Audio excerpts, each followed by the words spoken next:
ধোনির শহরে এসে বেন স্টোকস। কি দেখে চোখ ছানাবড়া ইংরেজ অধিনায়কের? অবাক বেন স্টোকস। আগে কোনোদিন নাকি এই ধরনের পিচ তিনি দেখেননি। সিরিজে পিছিয়ে থেকে রাঁচি খেলতে নেমেছে ইংল্যান্ড, কিন্তু মহেন্দ্র সিং ধোনির ঘরের মাঠ দেখেই চমকে গেছেন বেন স্টোকস। পিচ দেখে কিছুই মাথায় ঢুকছে না ইংরেজ অধিনায়কের। রাঁচির পিচ সাধারণত একটু নিচু ও মন্থর হয়। ভারত ইংল্যান্ড চতুর্থ টেস্টেও সেই ইঙ্গিত রয়েছে, কিন্তু পিচ দূর থেকে একরকম আর কাছে গেলে অন্যরকম লাগছে বলে জানিয়েছেন স্টোকস। তিনি বলেন, আমি আগে কোনোদিনও এই ধরনের পিচ দেখিনি।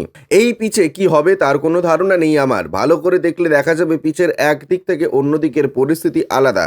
ভারতে এই ধরনের পিচ আমি দেখিনি। স্টোকস জানিয়েছেন, তিনি যখন সাজঘর থেকে পিচ দেখছিলেন তখন যেরকম পিচ লাগছিল, কাছে গিয়ে সেরকম লাগেনি। ইংরেজ অধিনায়ক বলেন, সাজঘর থেকে পিচ সবুজ লাগছিল, কিন্তু যখন কাছে গিয়ে ভালো করে দেখলাম তখন কালো মাটির উইকেট লাগলো।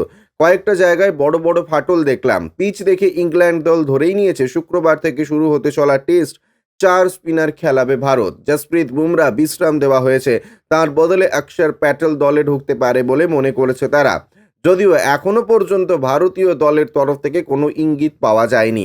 ব্যুরো রিপোর্ট, ইউজে নিউজ।